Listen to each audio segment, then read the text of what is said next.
Bonjour et bienvenue à tous. Je suis Nemano et vous écoutez le 3e épisode de Cogito. La physique quantique me passionne depuis toujours. Voilà pourquoi elle aura une place non négligeable dans ce podcast. Pendant longtemps, en dehors de la science-fiction, ce champ de la science resta le domaine de quelques-uns. Et il y a une raison à cela. Elle ne fut pas prise au sérieux dans ses premiers temps par la communauté scientifique, qui la voyait comme une sorte de métaphysique, un laboratoire de pensée au mieux, sans aucun usage concret, une forme de religion scientifique. Puis les premières découvertes, tellement contre-intuitives, méritaient un nouvel enseignement pour les comprendre, avec de nouvelles règles. En bref, littéralement un nouveau monde. Celui du microcosme, où une onde est aussi une particule, et où le binaire 1 ou 0 laisse la place à la superposition 1, 0 et 1 et 0 à la fois. Ce monde est radicalement différent de celui dans lequel on évolue. En avoir une petite représentation demande de longues études et change son paradigme intérieur. N'est pas physicien qui veut. La recherche ayant besoin de fonds pour continuer, il a fallu l'expliquer au grand public. Mais la vulgarisation n'est déjà pas un exercice simple pour expliquer la physique traditionnelle sans trop s'en éloigner, alors expliquer la physique quantique à l'aide d'images ou de comparaisons sans la dénaturer, complètement ou partiellement, s'avère extrêmement complexe. La majorité des individus ont donc une image au mieux déformée de ce domaine de la science, mais bien souvent totalement inexacte, leur donnant l'illusion de tout avoir compris, alors qu'ils en sont très loin. En physique quantique, on a tendance à dire que si on a l'illusion de tout avoir compris, alors on n'a rien intégré du tout. Les arnaques et superstitions en tout genre ont toujours existé depuis le début de l'humanité. On pourrait penser qu'au siècle de l'information, où la connaissance est contenue dans la paume de notre main, cela deviendrait plus rare. Mais il n'en est rien. Internet regorge d'informations, de théories parfois cohérentes, sans pour autant être réelles ou complètement grotesques sur l'interprétation de faits scientifiques ou historiques. Nous reviendrons souvent sur ces fake news ou fausses croyances. La physique quantique, comme nous le verrons, réunit tous les critères pour être utilisés par des escrocs sans scrupules qui sauront, à l'aide d'un langage très scientifique, vous vendre de la crème quantique capable de faire repousser vos cheveux, ou une pierre très précieuse et donc très rare remplie d'énergie quantique positive, ou à vous proposer des massages quantiques toujours pour combattre mal de dos, cancer et énergie négative. L'un des domaines les plus impactés par ces charlatans de nos jours est celui du développement personnel. Je regrette d'avoir à vous l'apprendre, mais comme nous le verrons, non. Les émotions ne sont pas régies par la mécanique quantique. Et cette dernière ne permet pas de prouver l'existence des fantômes, de la télékinésie ou encore de la télépathie. Et non, la physique quantique ne rend pas obsolète la physique traditionnelle, dite newtonienne. Elles ont chacune un domaine différent et elles sont complémentaires. Le travail qui va suivre va faire référence à des personnages et des expériences que nous aborderons individuellement dans les podcasts qui suivront. Alors, si vous ignorez tout de Schrödinger et son chat ou de Max Planck et les corps noirs, vous êtes au bon endroit. J'arrête là mes pérégrinations pour laisser place à ce premier travail sur ce sujet qui, je l'espère, vous passionnera autant que moi. La physique quantique est née au début du XXe siècle, grâce au travail d'un physicien allemand nommé Max Planck, qui souhaitait résoudre le problème de la quantification d'énergie du rayonnement d'un corps noir. Aucune crainte, comme nous l'avons vu, nous y reviendrons plus tard. Pour résumer, jusque-là était d'usage de penser que l'énergie était émise de façon continue, comme de l'eau qui s'écoule. alors qu'en réalité, l'énergie est émise de façon discontinue, par paquet de quanta. Des quanta, en physique, c'est le pluriel de quantum. Un quantum, des quanta. Un quantum est la plus petite quantité indivisible d'une grandeur physique.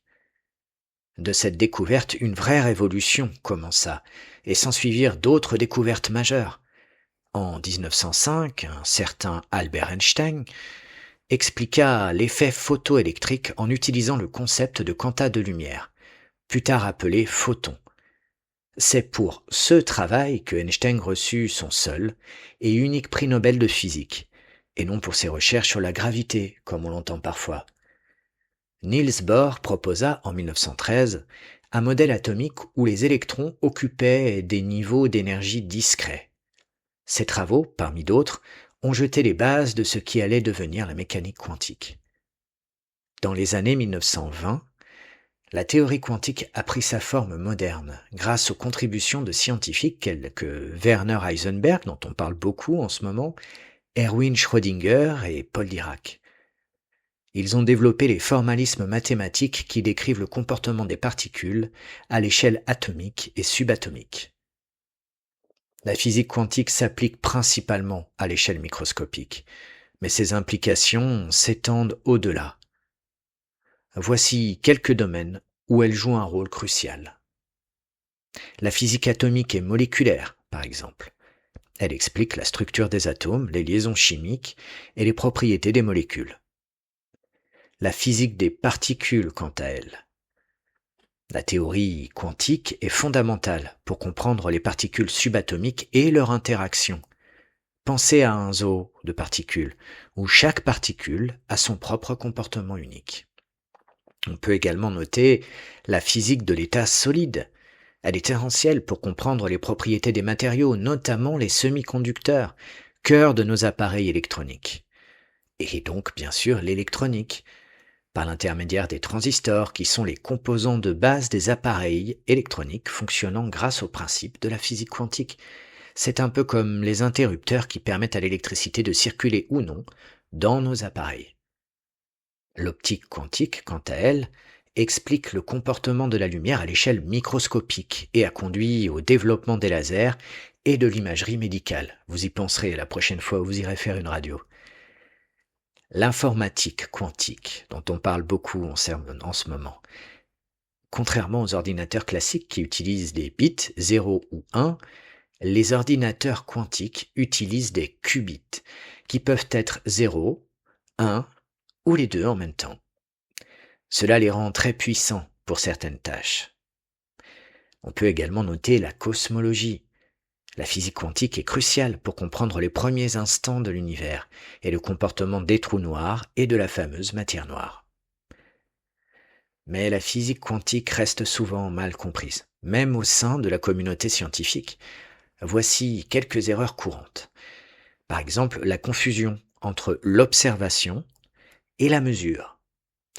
Imaginez une pièce de monnaie qui tourne sur elle-même.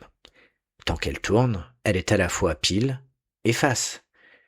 Mais dès que tu la touches ou que tu la mesures, elle s'arrête sur pile ou face. En physique quantique, c'est un peu pareil. Les appareils de mesure qu'on utilise sont souvent trop gros et trop lourds pour le monde de l'infiniment petit. Alors quand ils interagissent avec une particule, ils la perturbent et la forcent à choisir un état. C'est donc la machine qui contraint la particule.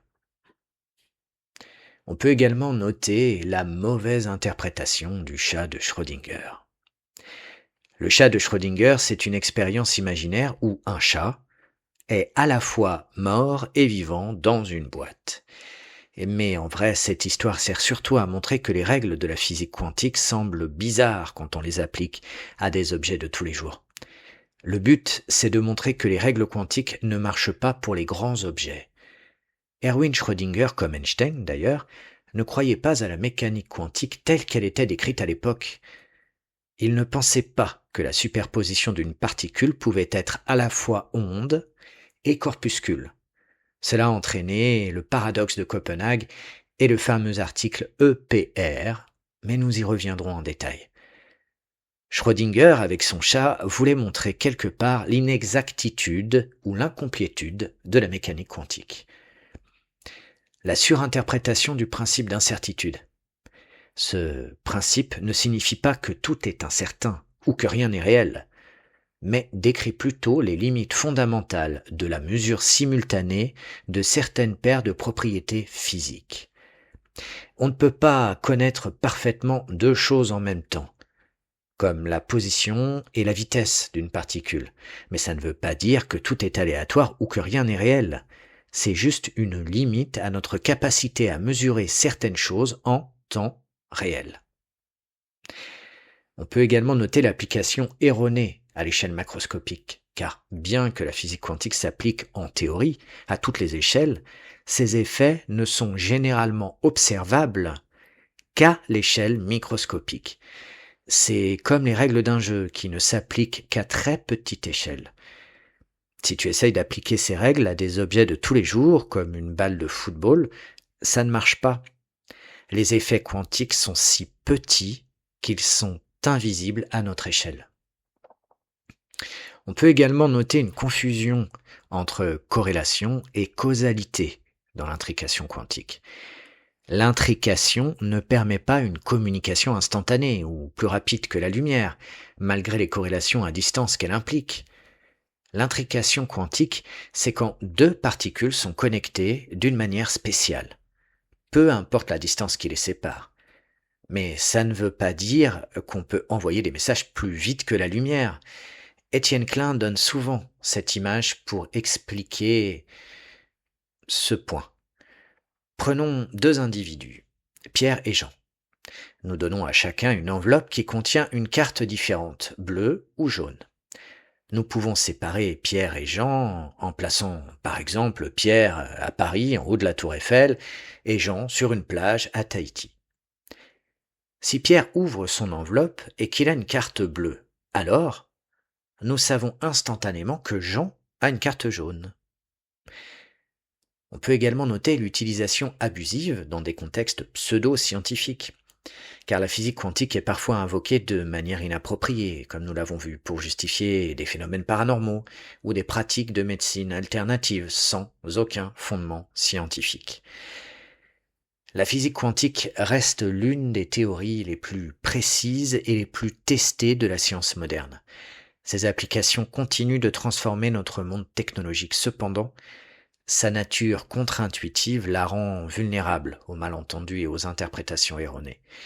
Il est primordial de maintenir une approche rigoureuse et scientifique dans son étude et son application, tout en reconnaissant les mystères qui subsistent dans notre compréhension du monde quantique. C'est aussi le problème de l'honnêteté intellectuelle. Si nous posons une question qui ne fait pas l'unanimité dans la communauté scientifique, qui n'est pas prouvée, alors un scientifique honnête dira « je ne sais pas ». Mais si la même question est posée à un charlatan ou un scientifique qui a besoin de fonds, alors il fera mine de savoir en inventant ou en espérant avoir raison. Mais ça, ce n'est pas de la science. La science prend du temps. Le but est le consensus, qui établit des vérités factuelles et qui fait de façon indéniable que certaines choses sont vraies et d'autres sont fausses. Nous arrivons à la fin de ce court 3e épisode. Le premier qui introduit la physique quantique dans ce podcast. C'est aussi le menu de ce que nous aborderons dans ce domaine. Le but n'est pas de faire de vous des physiciens, mais des amateurs éclairés, capables de penser par vous-même et capables d'argumenter face à certains charlatans, énergéticiens, chasseurs de fantômes ou vendeurs de pommades quantiques capables de vous rendre plus fort.